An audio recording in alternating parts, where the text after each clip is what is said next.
Character చూస్తుంటే నాకు మీరు చాలా డిఫరెంట్ గా కనపడ్డారు. నాకు రెగ్యులర్ గా కనపడలేదు. మీకుండే ఆ కింగ్ నాగ్ అని కానీ, ఆ గ్లామర్ మన్మధుడు యొక్క స్టైల్లో ఒక చామ్ ఉంటుంది కదా, ఈ సినిమాలో అది కనపడకుండా జీవితంలో నలిగిపోయినటువంటి, మానసికంగా ఫిజికల్ గా నలిగిపోయినటువంటి ఒక మనిషి కనపడతారు.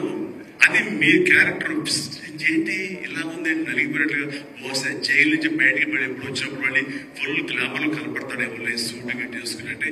అప్పుడు కూడా భారంతోటో, మానసికంగా ఆ ఒక దీనితోటో, ఆ సంఘర్షణతోటో, ముఖంలో ఆ హెవీనెస్ తోటో, జీవితంలో ఏదో పోగొట్టుకుని ఏదో సాధించాలని, ఏదో అనుకోవాలని, ఏదో రకంగా అయిపోయినట్ల ఈ పరిస్థితుల్లో అలా మీమాంసలో నలిగిపోతాం. ఆ నలిగిపోవటం అనేది ఫిజికల్ గా and appearance wise, performance wise చూపించగలిగాడంటే అది హ్యాట్స్ ఆఫ్. మీరు అన్నట్టుగా ఇది మీకు డిఫరెంట్, ఇంకో కోణం నుంచి మీకు హొరైజన్ మీకు ఓపెన్ అయింది, ఇంకో డోర్ ఓపెన్ అయింది. తద్వారా బోల్డ్ అని ఫెంటాస్టిక్ క్యారెక్టర్స్ వస్తాయి.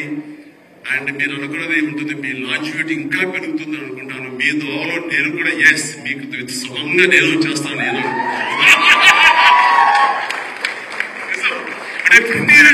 ప్రతిసారి నాకు అన్ని విషయాల్లో కూడా నాకు సోర్స్ ఆఫ్ ఇన్స్పిరేషన్ అనిపిస్తుంది. అది హెల్త్ కానివ్వండి, కంపోజ్డ్ బిహేవియర్ కానివ్వండి, ఒక ట్రాంక్విల్ ఆలోచన కానివ్వండి, స్థిత ప్రగతి కానివ్వండి, ఏమి జరిగినా సరే అని నవ్వుకుంటూ సరదాగా ఉంటాం. ఇవన్నీ చూస్తుంటే నాకు ఎంత ప్రశాంతంగా ఉంటుంది, ఎంత మానసికంగా ఉంటుందని.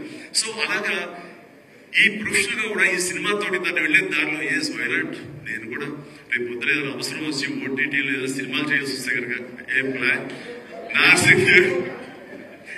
నువ్వు అన్నా కదా కనుక్కొని రెడీ అయ్యి వచ్చాక రేపు పొద్దున ఇంటికి. సో ఓటీటీలో ఏదైనా సినిమాలు చేయాల్సి వచ్చినా సరే, వెబ్ ఫిల్మ్ చేయాల్సి వచ్చినా సరే, దాన్ని కూడా మనం సమాయత్తం అవ్వాలి. దానికి నాకు ఈ రోజున నాకు తీసుకున్న నిర్ణయం నాకు కూడా ఒక ఇన్స్పిరేషన్ అనిపిస్తుంది. Sir well done. ఈ సినిమా ప్రతి ఒక్కరికి న్యాయం జరిగింది ఈ సినిమాలో.